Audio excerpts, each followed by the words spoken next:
Muy bien, vamos a concluir entonces esta jornada con Ana Carrasco Conde, que también es profesora de la Universidad Complutense y ha investigado sobre todo muchas publicaciones sobre Schelling, el mal, la cultura urbana también, y nos va a hablar sobre una obra de Ludwig Tieck, muy conocida. Le doy paso sin más. Buenas tardes ya en estos momentos. En primer lugar, agradecerle al Círculo, que siempre nos acoge de forma muy amistosa, por la amistad también que nos une, y también expresar mi felicidad al hecho de haber organizado este seminario junto con Germán y a Nuria Sánchez Madrid, a quien admiro profundamente. Yo admiro a muy pocas personas, pero Nuria es una de ellas. También les agradezco a ustedes estar aquí. Veo caras conocidas que me alegra mucho ver aquí. Y aprovecho, si mis estudiantes de máster están viendo esta conferencia que empieza con retraso, acabo de mandarles un correo electrónico para decirles que empezamos tarde, pero que va a haber clase, la va a haber. Bueno, dicho esto, a la hora de abordar la ironía romántica, la ironía tal y como la entiende Schlegel, hay que acotar una serie de cosas y es un poco lo que quería hacer antes de leer el texto. He preparado un texto para no excederme en el tiempo. Hegel ha conseguido, o tiene la extraña capacidad de conseguir reescribir muchas cosas, ¿no? A él le debemos esta lectura del idealismo, según la cual tenemos el idealismo subjetivo, que estaría representado por Fichte, el idealismo objetivo, que estaría representado por Schelling, y el idealismo absoluto, ¿no?, como es esa perfección del sistema, que sería la del propio Hegel, pero también ha consolidado una lectura muy interesante acerca de la ironía en Schlegel, una ironía que sobre todo tiene un impacto estético, ¿no? Lo que me gustaría plantear un poco a través de esa crítica que le hace Hegel a Schlegel, que también ha sido continuada, por otro lado, por otros estudiosos como Dieter Heinrich, como Manfred Frank, es mostrar otra cosa distinta, ¿no? Es verdad que la ironía estética la ironía romántica, está estrechamente relacionada con una lectura que se hace de Fichte. De hecho, el título de mi conferencia habla algo así como hazaña irónica, y esta hazaña tiene mucho que ver con Fichte. Y es verdad que Fichte va a ser uno de los grandes elementos de fundamentación de la ironía tal y como la entiende Schlegel. Pero lo que me interesaría en esta ponencia es señalar que Schlegel va más allá de Fichte, que es verdad que tenemos esta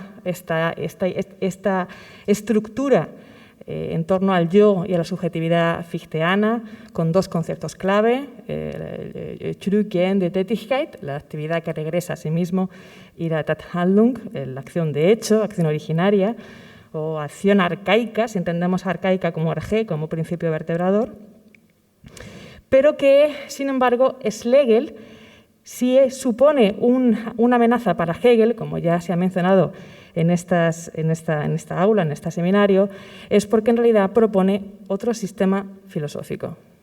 Es un sistema que no cierra, es un sistema que no puede cerrarse, es una respuesta un poco a una filosofía eminentemente romántica. Por otro lado, esto también nos va a dar cuenta de que la ironía no es solamente una traslación a la estética de la propuesta fichteana, sino que precisamente parte de la fuerza y también motivo de crítica de Hegel es que la ironía se puede erigir en una herramienta de crítica social en torno a desplazamientos, ¿no? Y dicho esto, paso a leer la conferencia. Primero como tragedia, después como farsa, del 2009, es el título de uno de los libros que Slavoj Žižek, en el que ahonda en la ideología capitalista en la que estamos inmersos, tan arraigada que aun cuando pensamos que nos quedamos fuera, seguimos siendo cómplices.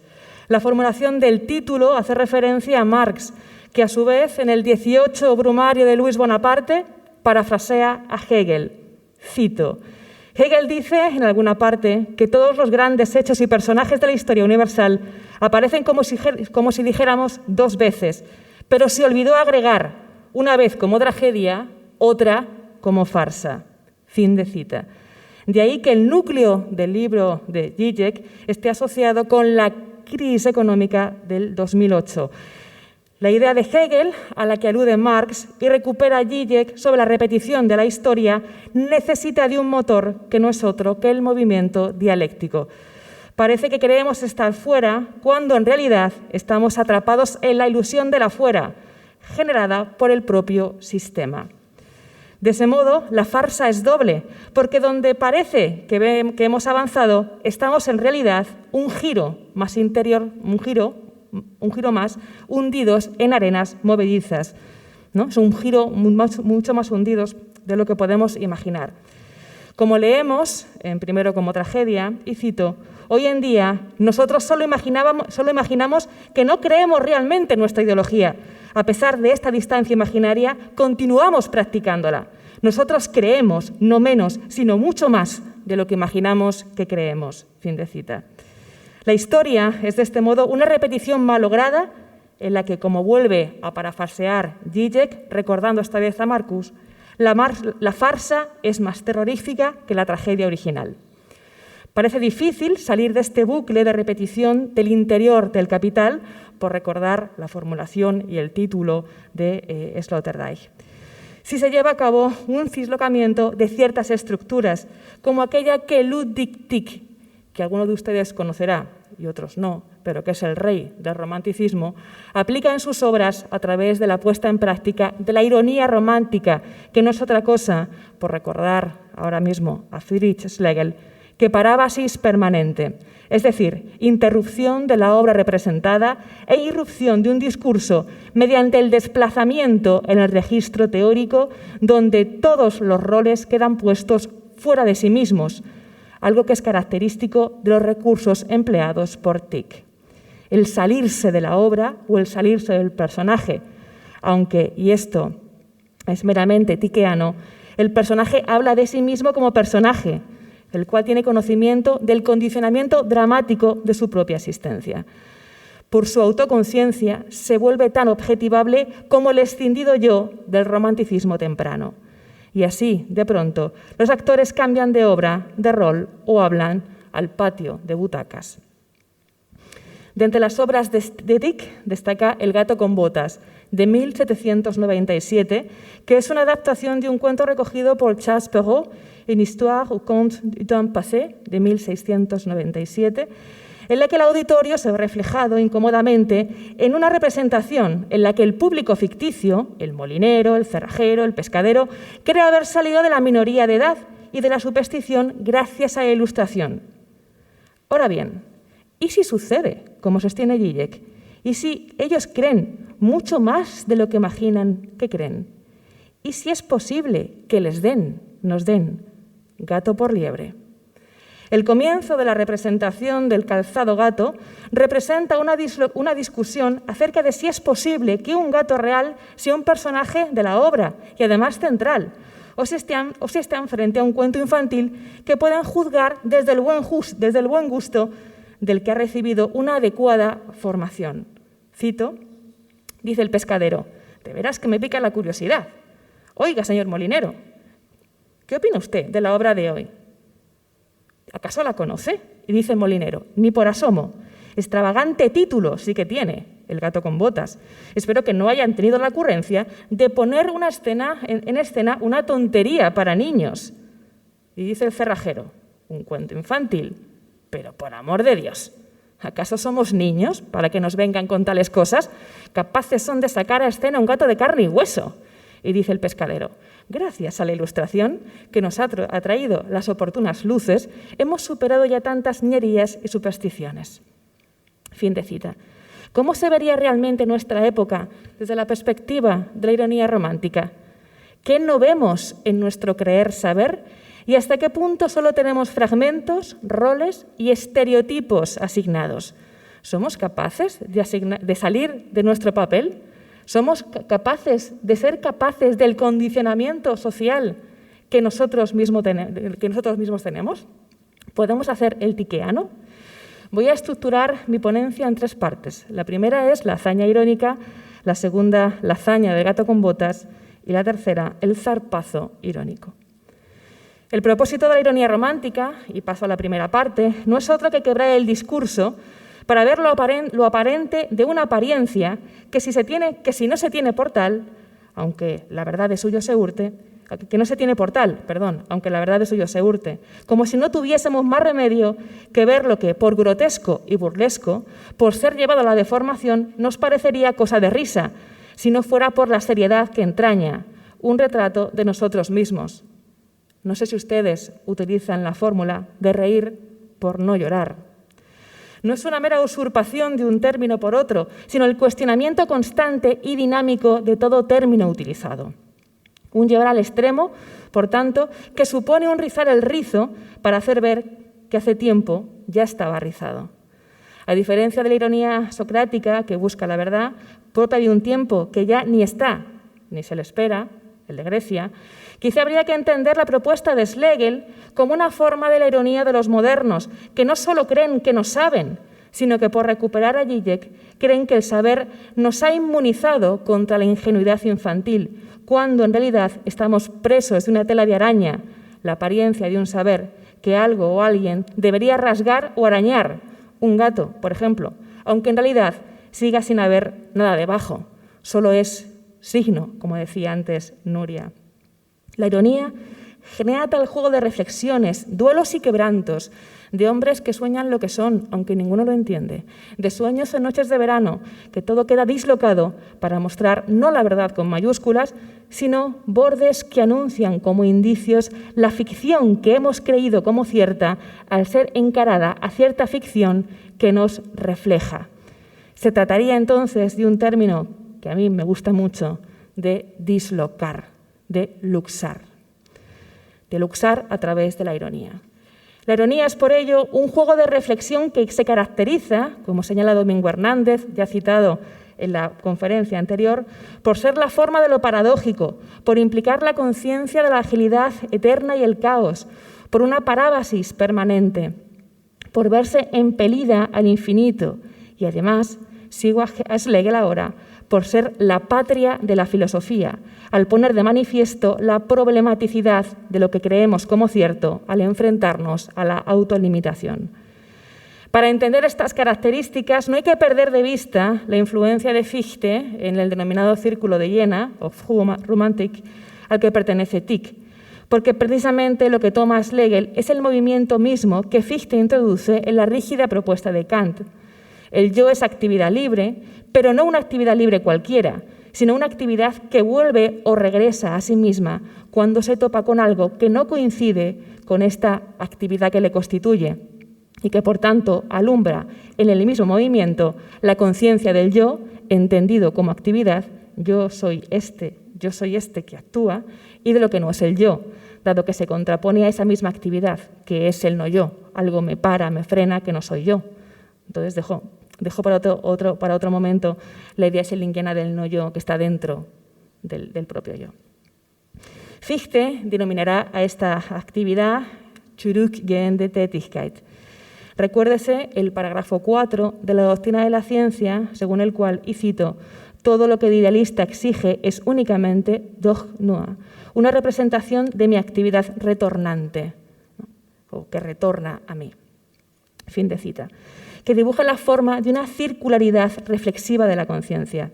Pensarse es volver sobre uno mismo, sin coincidir del todo con ese punto de partida que llamo yo, porque con cada vuelta o retorno hay un mayor conocimiento del yo, que no es igual al punto de partida del no yo, ¿no?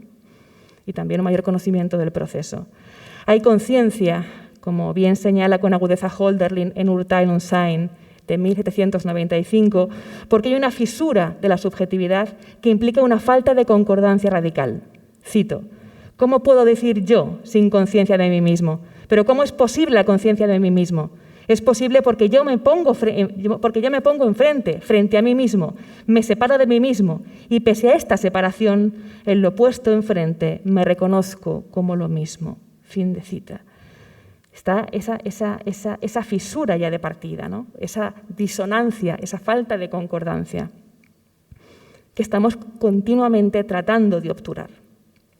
Schlegel trataría de poner una filosofía para una modernidad rota o fragmentada, una filosofía para una modernidad rota o fragmentada, en cuyo origen se encuentra la emancipación del entendimiento, como señala Zondi en su artículo sobre la ironía en Schlegel de 1976, que incide en el elemento no solo de fractura de un yo escindido, sino de un mundo fragmentario. Todas las referencias están rotas, se vuelven cuestionables y objeto de reflexión. Habría que decir que la ironía es la herramienta de un sistema que se estructura en torno a una dinamicidad y un cambio constante de lo fragmentario. La esencia de la antigüedad era continuidad, la de la modernidad, la fragmentación, lo que lleva a afirmar a Schlegel en el 93 en su lectura de Hamlet, cito, que no hay quizá representación más perfecta de la desarmonía insoluble que en Hamlet, ¿no? Que es el verdadero objeto de la tragedia filosófica, que una desproporción tan ilimitada entre la fuerza pensante y la activa como precisamente es el carácter de Hamlet. Fin de cita. El sujeto aislado solo es consciente de su propio ser precisamente porque siente su actividad, pero no es capaz en un principio de percibir el mundo, ¿no? Esta es la lectura un poco más simplista de Fichte. Así se presenta el problema de la reflexión en el sentido de autoconciencia, de autorreferencialidad y de autocontemplación. La ironía consiste en ponerse frente a uno mismo, pero no para ver la fisura, que es una cosa imposible, sino para observar las muchas formas que adoptan la disonancia, y reconocerme fragmentariamente en la diferencia, en lo que me parece otro, en lo que precisamente porque lo rechazo, es decir, porque no me es indiferente, me dice, me genera algo, rechazo, enfado, risa. Me obligo a verme desde fuera, dislocado, lo que desde luego tiene mucho que ver, mucho, si se piensa, con lo siniestro, unheilig. Luego voy a volver sobre eso, como no podía faltar. Puedo reírme, aunque es una cosa bastante seria. La influencia de Fichte es crucial, ya lo sabemos, se ha señalado en muchas ocasiones. En los fragmentos del Ateneo, como el 216, y los tiene, por ejemplo, que la Revolución Francesa, el Wilhelmeister de Goethe y la Wissenschaftslehre, en la doctrina de la ciencia de Fichte, son las grandes tendencias de la época. También se ha mencionado en la ponencia de Nuria. Fichte había establecido las bases de su sistema en 1794, pocos años antes de que se estableciera el Círculo de Jena, del que formarán parte Friedrich, y Schlegel y August Schlegel, además de Novalis, Tieck y Schleiermacher. Pero estas le habían revestido ya se le había revestido con los ropajes del Mesías de la especulación, según Jacobi. Fichte fue leído con avidez. En este punto, donde la lectura de Schlegel tiene especial valor, porque hace de la filosofía fichteana el motor de la ironía entendida como una pieza fundamental de un sistema que no puede ser sistema, sino solo fragmentos ab infinitum, reflexión, reflejo, pero con una fisura o abismo, en la cual la estética tendría como base una ontología de lo inasible y que, por tanto, para horror de Hegel, no podría ser aprehendido por ningún concepto. Solo tendríamos un juego de reflexiones sin nada detrás, ¿no? Esto también sigue siendo una lectura simple que me gustaría desmontar. En las lecciones sobre estética, Hegel entenderá que los románticos llevan al ámbito de la estética la propuesta fichteana, y esto es lo que todos hemos aprendido. Y así dirá: la forma más inmediata de tal negatividad de ironía es, por una parte, la vanidad de todo lo objetivo, de lo moral, de lo que habría de tener un contenido en sí, la nulidad de todo lo objetivo y de lo que tiene validez en y para sí. Si el yo se queda en esta posición, todo se presenta para él como nulo y vano, con excepción de la propia subjetividad, que con ello es también hueca, vacía y fatua. Fin de cita, ¿no? Fíjense, ¿no? La idea de una ironía que se centra en la subjetividad, que no es más que una simplificación también del idealismo fichteano, que se presenta como algo que es meramente subjetivo y que elimina la objetividad, que elimina el mundo. Y aquí Hegel parece que no se da cuenta de que el yo de Fichte es y será siempre intersubjetivo, ¿no? Pongo yo y se pone el mundo. Para Hegel, la ironía de Schlegel no es sino un traspasar las tesis del autor de la doctrina de la ciencia al campo de la estética y se queda con la parte subjetiva. Como les decía, esta es la lectura que siempre hacemos. Ironía romántica, es ironía estética, es traspasar a Fichte, meramente a Fichte. Todos los románticos simplemente leen a Fichte y lo que hacen es pasar al lado de la estética sin hacer nada más. La reflexividad del yo fichteano se convierte en una subjetividad egoísta, desligada de cualquier compromiso social, propia de una subjetividad desatada, que con su negatividad absoluta tendería a disolver toda determinación externa y, en realidad, el mundo entero, precipitándose hacia el abismo. Como dice Jan Kelevich, y cito, así, mientras la sabiduría socrática desconfía tanto del conocimiento de sí mismo como del conocimiento del mundo y llega al saber de la ignorancia, la ironía romántica, en cambio, solo aniquila el mundo para tomarse más en serio a sí misma. Fin de cita. Pero claro, si esto es así, si es una subjetividad desatada, egoísta, pues que no sé qué papel tendría la ironía en la crítica social.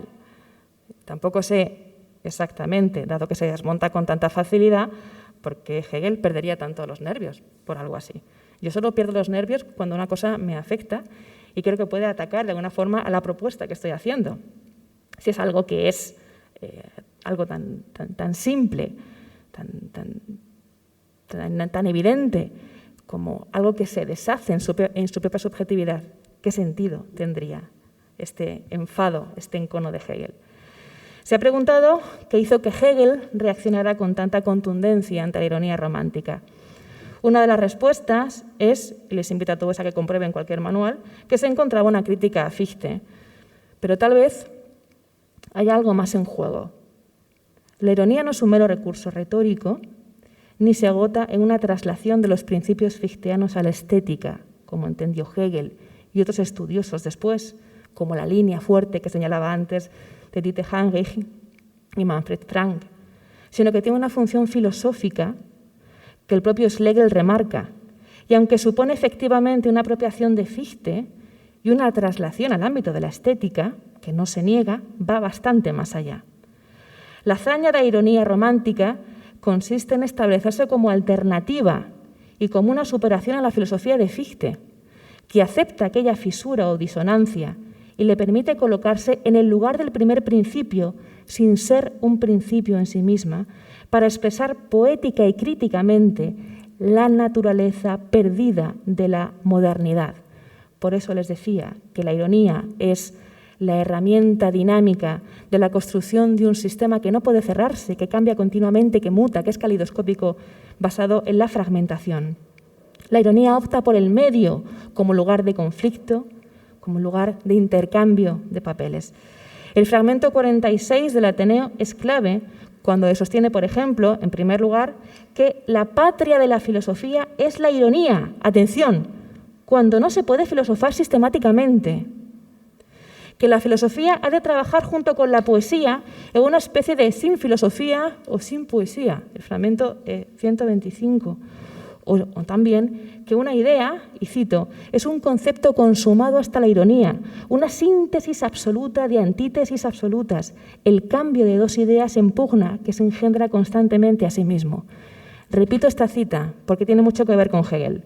Es un concepto consumado hasta la ironía, una síntesis absoluta de antítesis absolutas. Tesis, antítesis. El cambio de dos ideas en pugna que se engendra constantemente a sí mismo. Algo se engendra en la pugna entre dos ideas, entre una tesis y una antítesis. Puntos suspensivos. También es clave el fragmento 116, cito, solo la poesía, como el epos, puede convertirse en el espejo del mundo entero que abarca todo, en una imagen de época, y sin embargo, ella puede flotar en el medio entre lo presentado y lo presentante libre de todo interés real e ideal sobre las alas de la reflexión poética. Puede potenciar siempre esta reflexión y multiplicarla en una serie infinita de espejos. El género poético, Dichtart, romántico está aún en devenir. En efecto, su auténtica esencia es que solo puede devenir eternamente, nunca puede ser completamente, no puede ser agotada por una teoría. Fin de cita. Es decir, que lo que tenemos es una fragmentación, algo que es continuamente dinámico, podemos cambiar las constelaciones continuamente, podemos cambiar los signos, podemos hacer más interpretaciones, pero esas transformaciones no son meramente teóricas, sino que tienen que ser prácticas, ¿no? La ironía es la herramienta filosófica de la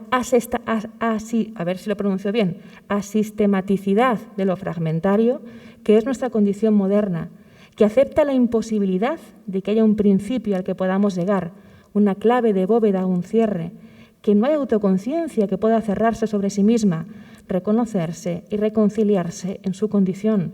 Por tanto, no puede ser fichteana. ¿Por qué Fichte cierra? Claro que cierra. Por eso aparece Schelling y dice, no cierra. Tenemos precisamente un no yo dentro del yo, una naturaleza del yo que es abismo.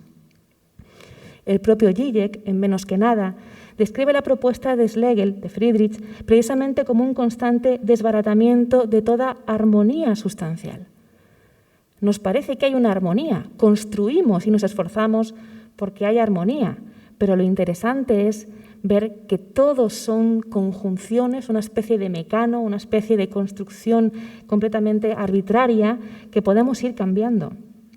No puede compararse con el sistema hegeliano, por supuesto, la propuesta de Schlegel, ni con la de Fichte, y tiene toda la apariencia, tiene una broma poco seria, pero es la alternativa construida desde la disonancia, desde la falta de concordancia, la heterogeneidad y la realidad del fragmento.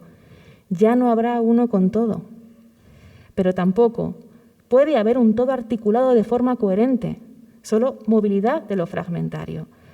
La ironía desde este punto de vista es efectivamente, como la define Schlegel, paradójica, porque contrapone elementos excluyentes, es conciencia de infinitud y caos y parábasis, es decir, interrupción buscada y deseada, imposibilidad de acomodo constante para hacer consciente lo fragmentario, disrupción de una impostada e irreal continuidad, porque solo tenemos fragmentos. Entonces, la idea es que se hace una interrupción, pero no es una interrupción que venga a quebrar nada, es una interrupción que señala que ya estaba quebrado, que ya estaba roto. La propuesta es la de una filosofía que no puede serlo y se une con la poesía, que no puede cerrar, por lo que, como sostiene Domingo Hernández, aunque en otro sentido, porque no se trata de Fichte, sino de la propia propuesta de Schlegel, y cito, no es que Hegel no entendiera bien a Schlegel, es que lo entendió demasiado bien.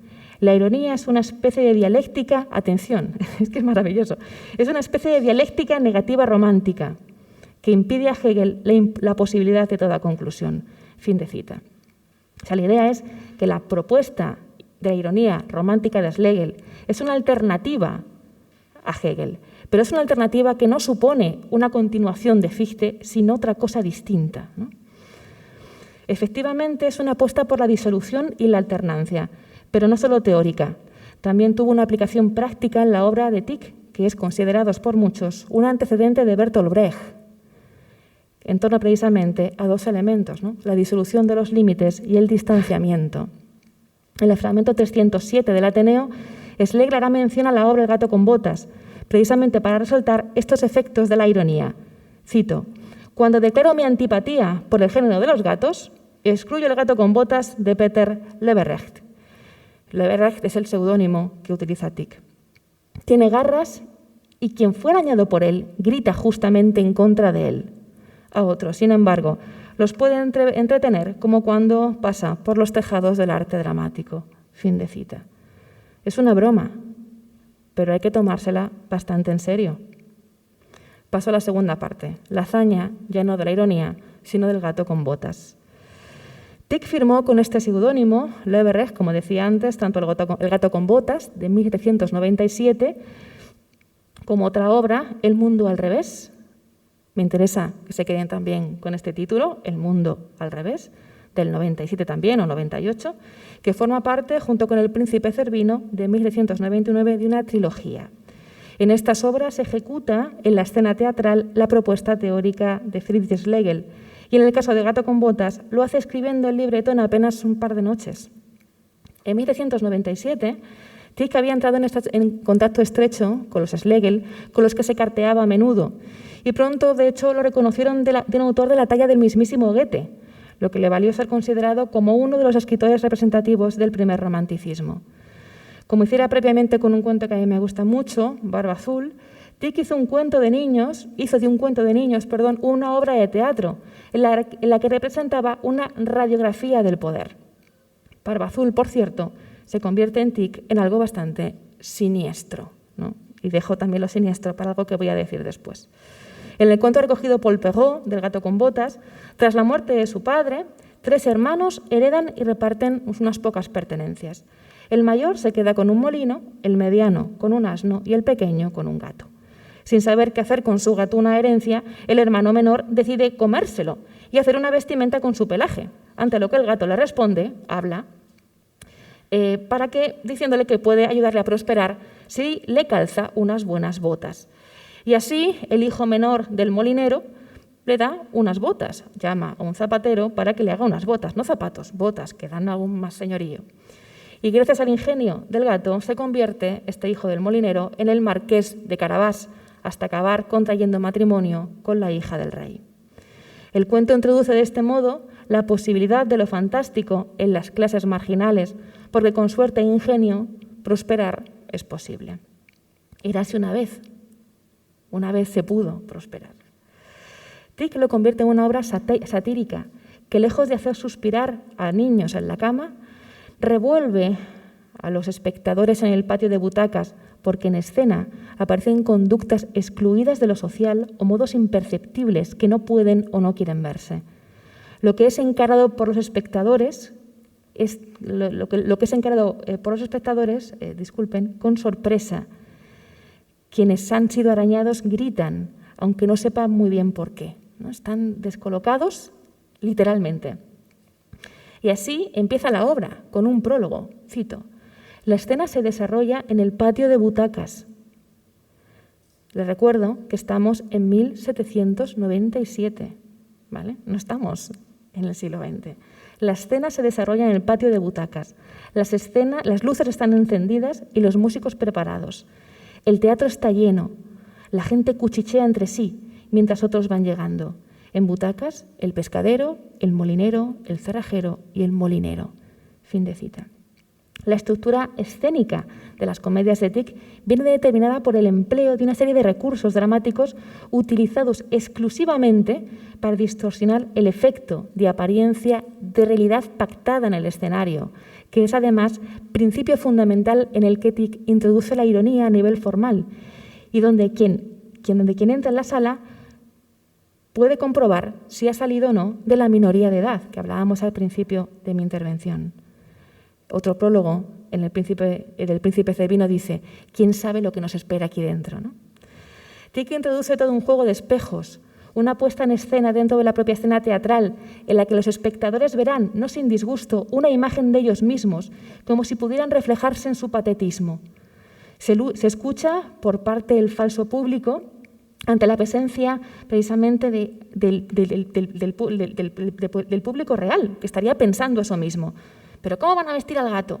¿Va a llevar a casa auténticas botas? Otra cita. Nosotros hemos pagado y somos el público, y por eso queremos asistir a algo que satisfaga nuestro buen gusto, en vez de estas tonterías, ¿no? Otra cita, de Los Entendidos, desde el patio de butacas.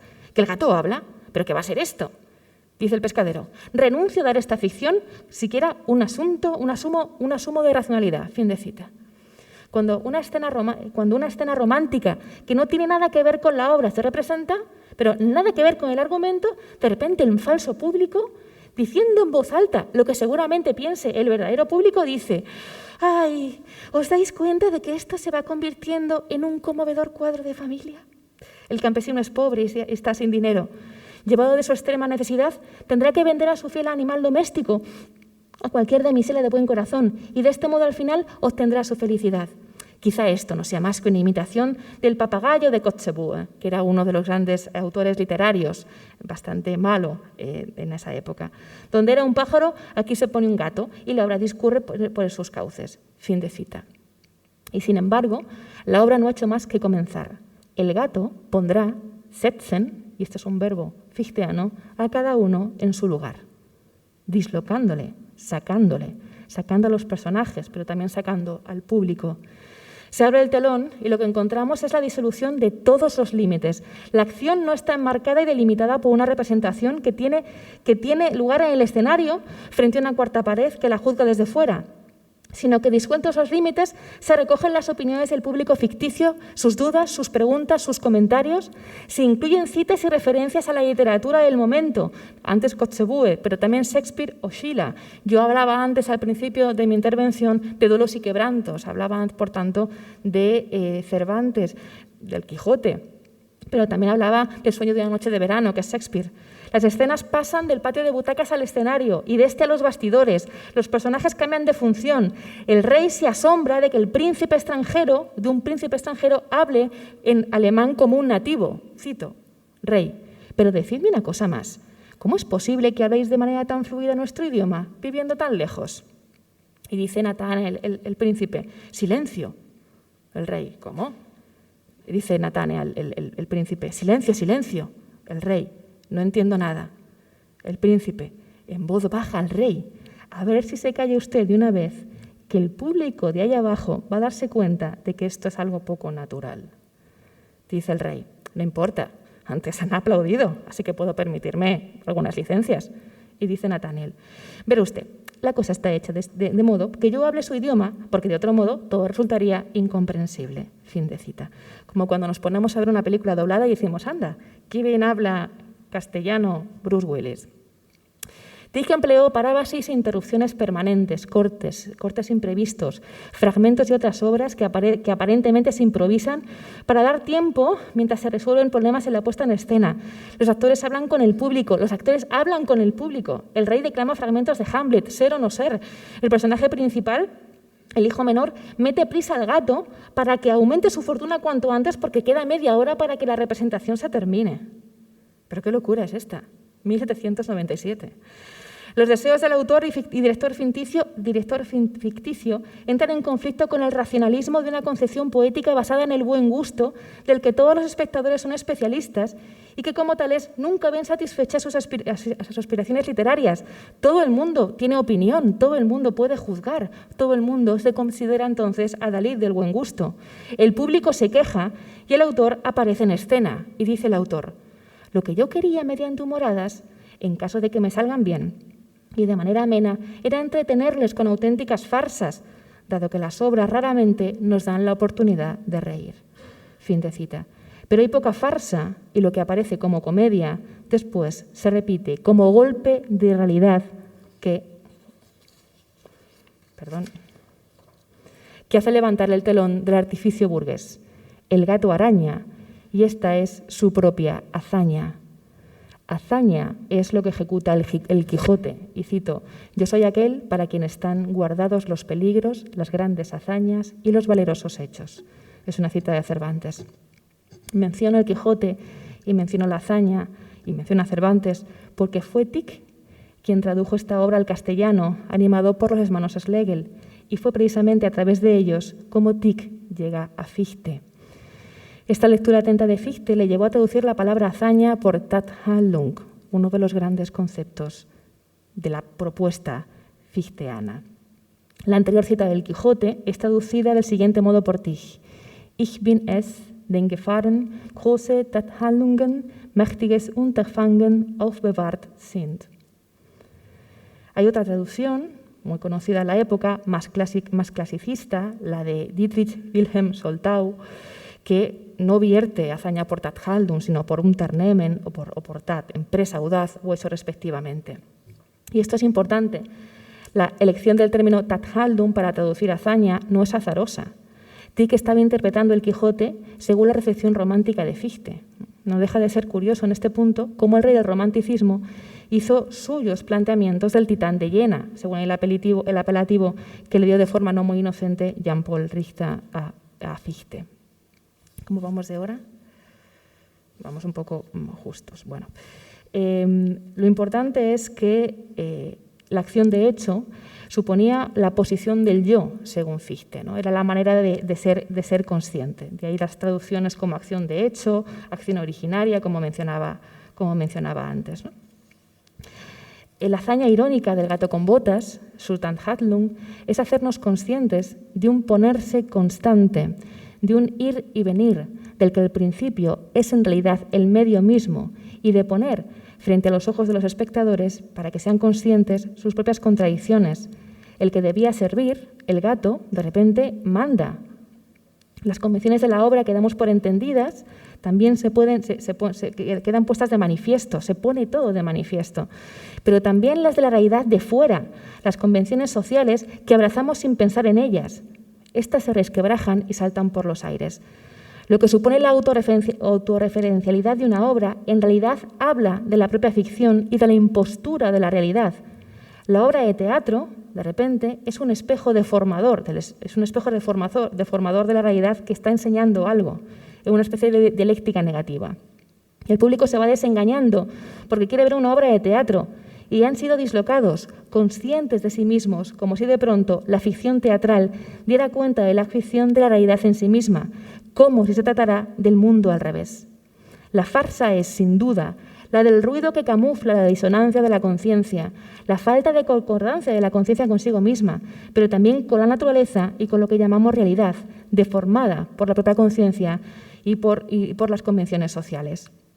La ironía nos pone ante la disonancia, decía antes, pero también ante todo aquello que queremos excluir de la conciencia. Nos pone ante oscilaciones en los personajes en los que los roles no se cumplen. La figura del gato con su inteligencia y con astucias felinas, la bulia de su amo, los sentimientos del gato pugnan continuamente, ¿no? Y esto nos va a llevar a la última parte de mi intervención, que es justamente el zarpazo que da el gato.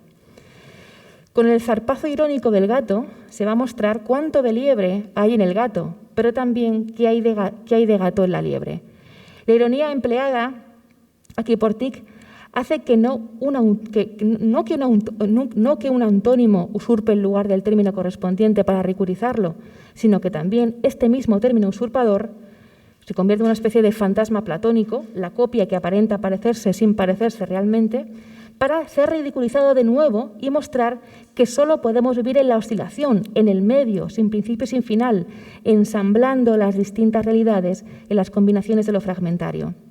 Lo que trata de hacer Tieck es poner en cuestión todo, de un modo muy parecido al proceder cartesiano, porque se trata de olvidar todo lo sabido, en especial aquellos espectadores, el molinero, el cerrajero, que se creen ajenos a la superstición y a los juegos de niños porque han salido de la minoría de edad, como nosotros cuando pensamos que salimos del capitalismo, por recordar el principio de mi intervención.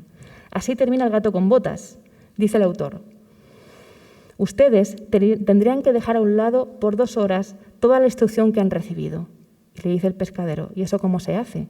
Y dice el autor, fácil, olvidando lo sabido. En una palabra, se habrían tenido que convertir nuevamente en niños. Fin de cita.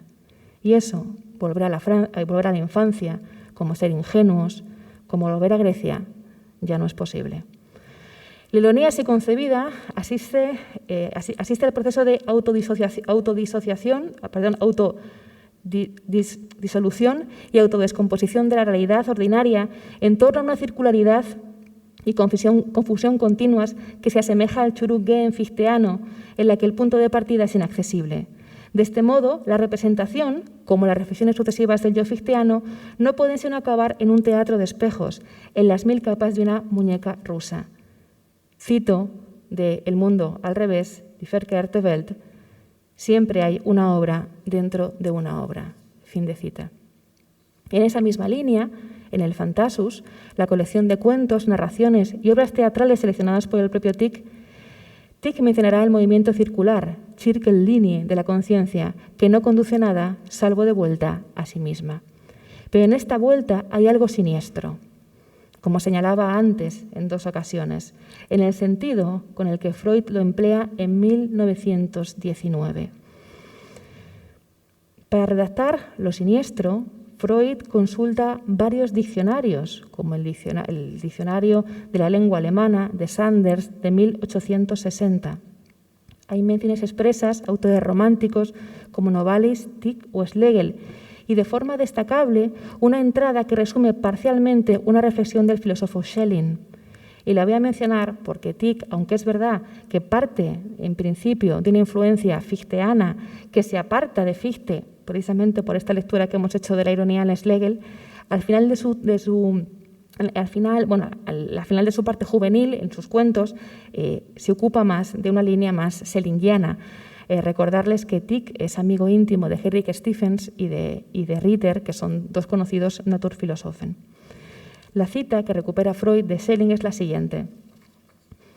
Cito: «Nos llama la atención una nota de Schelling que anuncia algo completamente nuevo e inesperado sobre el concepto de unheilig, siniestro, según el cual todo lo que debería haber quedado oculto, secreto, se ha manifestado». Fin de cita. El término alemán para expresar este manifestar es hervortreten, que implica la idea de dar un paso, treten, hacia aquí, her, que imprime dirección, y que pone al frente algo, por delante, vor, para destacarlo. No es que se manifieste, sino algo que ya está ahí, que siempre está presente, que está delante de nuestros ojos, pero es imperceptible. Con lo siniestro uno se topa, no porque venga de frente, sino porque da un paso al frente, como algo que demasiado cercano a nosotros no veíamos precisamente a causa de la falta de distancia. Tieck genera este distanciamiento en el que quien se contempla no puede evitar sentir la extrañeza de su propia familiaridad de la que reniega y rechaza. Lo que encontramos entonces con la ironía y con el teatro de Tieck es que estamos viendo algo de nosotros mismos que nos convierte de pronto en extraños para nosotros mismos. En el joven Tieck hay algo más que Fichte, decía antes. Su primera lectura no le abrió un mundo nuevo, sino que reforzó una intuición que ya había manifestado en su primera novela, William Lovell, escrita con apenas 22 años en el 95. Cito: «No me muevo por esta vía como un sonámbulo, como un ciego con los ojos abiertos. Todo lo que me sale al paso es una quimera de mi fantasía interior. Desierto y caótico yace todo a mi alrededor. Como con una varilla mágica golpea al hombre en el desierto y de pronto saltan juntos todos los elementos enemigos. Todo fluye para compensarse en una imagen clara. Pasa a través de todo y su mirada, que no puede volver atrás, no percibe cómo a sus espaldas todo se separa y se hace pedazos». Fin de cita. En el rey del romanticismo se encuentra ya de entrada algo que va a desembocar en otro gato, el gato negro de Edgar Allan Poe, ¿no? Tenemos el gato con botas, el gato blanco, el gato que parece que va a poder construir dislocando, y al final, cuando ese gato es demasiado molesto, pues se hace como con Plutón, que no sé si ustedes han leído el cuento, pero que el personaje, un ser humano tremendamente sensible, ironía on, lo ahorca. Bueno, parece que aquí también se repite, aunque no como farsa, sino como tragedia, la historia del gato. La representación muestra, y ya voy acabando, lo que ha quedado excluido de la sociedad, lo que no quiere verse, y es de este modo también siniestra, como llega a serlo la adaptación del cuento Barba Azul. Y así, en El mundo al revés, leemos: «Hay sueños sombríos de esta naturaleza, y muchas cavilaciones giran y giran cada vez más de esta manera, cada vez más profundamente, y estos sueños, estos pensamientos, pueden conducirte a la locura». Y tendríamos una línea muy interesante para profundizar en el romanticismo negro. En la ironía romántica que emplea Tieck puede observarse la repetición patológica con sus aspectos más terribles y siniestros de la historia, como dijera Marcuse, con la que comenzaba la intervención. Un modo de repetir para ver el mundo al revés, como el título de la obra que compone Tieck tras Nuestro gato, Die verkehrte Welt. Aquí Tieck riza el rizo de la autorrepresentación, invirtiendo todos los roles. Los actores pasan a ser espectadores. Los espectadores asumen el papel de actores. Se invierten las coordenadas espaciales, escenario, patio de butacas. Todo ello incrementa la arbitrariedad y el absurdo y contribuye a resaltar el ambiente paradójico, ¿no? Al comienzo, un bufón, Escaramuz, que es el personaje cómico, de repente usurpa un rol serio y trascendental, ¿no? O en otro determinado momento, el payaso Pierrot, que es un payaso tremendamente triste, aunque eso se puede hablar después, sale del escenario, no quiere seguir y simplemente se sitúa como espectador. Hemos comenzado con Marx en mi intervención y con Alberto para hablar de la transformación de la tragedia en farsa. Y hemos de terminar recordando que también Marx alude al mundo al revés. Preguntabais antes por relaciones de la ironía. Pues aquí tenéis una. Cito.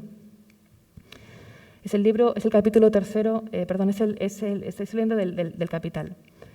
En capital ganancia, o mejor aún, capital interés, tierra, renta del suelo, trabajo, salario, en esa trinidad económica como nexo de los componentes del valor y de la riqueza en general, con sus fuentes, se completa la mistificación del modo capitalista de producción, la objetivación de relaciones sociales, el entrelazamiento directo de las relaciones materiales de producción con su determinación histórico-social, el mundo encantado, invertido y puesto patas arriba.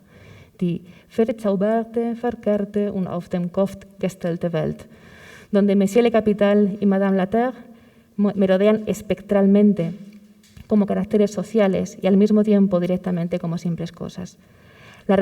Fin de cita. La referencia que emplea Marx nos devuelve a Hegel, que en el capítulo tercero de la fenomenología había dado cuenta, al hilo del análisis del entendimiento, que lo que algo es se encuentra en el entendimiento mismo, aunque para verlo es preciso ser conscientes de que aquello que percibo como exterior a mí mismo, que está fuera bajo la forma, por ejemplo, de un mundo inteligible de la ley, es en realidad interno, de modo que lo que era igual a sí mismo presenta su diferencia interna respecto de sí. Es el mundo al revés. De ahí que el mundo y su inversión no son dos mundos contrarios, sino que uno es para el otro su reflejo invertido, que apunta a una diferencia interna, en un principio no reconocida, que puede verse en lo otro de sí. Cito la fenomenología: la diferencia es la diferencia interna o la diferencia a sí misma, en cuanto lo igual es desigual a sí mismo y lo desigual igual a este. Este es el mundo invertido. Fin de cita. Su verdad está en su inversión. Luego el mundo es verdaderamente el mundo al revés. Y esta es la diferencia crucial entre Hegel y Schlegel. Porque Hegel entiende que en el otro sí que puede encontrar una verdad con respecto al sujeto. Y lo que vamos a encontrar con Schlegel es que en esa dialéctica negativa, porque la hay, que es precisamente el procedimiento irónico, lo que no se encuentra ya nada. O sea, ya no hay verdad, simplemente es ese vaciamiento continuo, ¿no? Gadamer, en el capítulo dedicado a Hegel y el mundo invertido, que es en realidad una conferencia dictada en el coloquio sobre Hegel de 1964, señala lo siguiente, cito, «Esto es el mundo al revés. Por ejemplo, cuando los sirvientes juegan a señores y los señores a sirvientes. Se sugiere que hay algo de revelador en esta reversión». Fin de cita. Como el sirviente que juega a ser señor en El gato con botas, en ti que el teatro se convierte en espejo de la corrupción generalizada, como el espejo roto de Dionisos, que roto en 1000 pedazos, da una imagen más completa, por fragmentaria, del todo que se presentaba como homogéneo. Araña, porque lejos de tranquilizar o adocenar a la burguesía que se siente en el patio de butacas, representa sus hipócritas virtudes y sus ridículas ínfulas de buen gusto. Puede aquí rastrearse dos modos de entender lo que implica esta inversión de mundos y el ataque a ironía que llevó a cabo Hegel, precisamente porque apuntaba a la disolución del todo. Como sostiene Félix Duque, precisamente en el prólogo para ser leído después del gato con botas, y cito, «El poeta rompe en múltiples estratos el supuesto lenguaje universal de la razón. Y por eso, en TIC no hay mensaje de salvación, sino desconfianza ante toda realidad». Fin de cita. Lo que puede verse en este mundo invertido dice algo de la propia realidad, de aquello que quiere ser excluido, de lo que no quiere verse, pero esta imagen es solo una perspectiva más de un trampantojo sin final posible. Todo está deformado. ¿Por qué? Primero como farsa y después lo encontraremos como esperpento. Muchas gracias.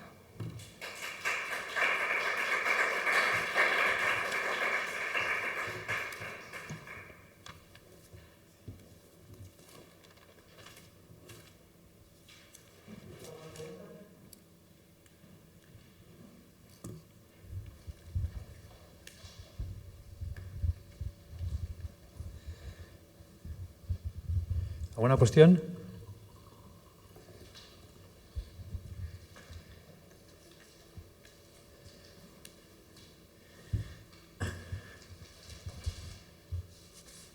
Una una pregunta, bueno, bebe tranquila.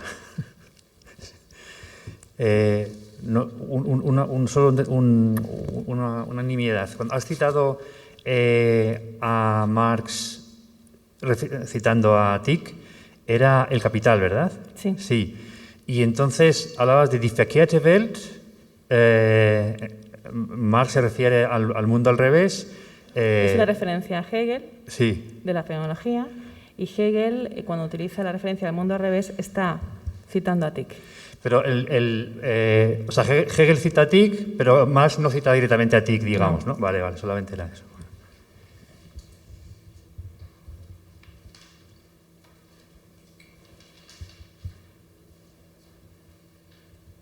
Bueno, pues si no tenéis una cuestión más, hace mucho frío, además, un poco congelados. Pues nada, agradecer a Ana su ponencia, agradeceros a todos vuestra presencia, vuestro interés por un tema que no suele despertar mucho y esperemos que haya sido esto fructífero para todos, para seguir pensando sobre la ironía, sobre su relación también con la exclusión social y que podamos tener encuentros como este. Dar las gracias también al Círculo y, bueno, hasta pronto.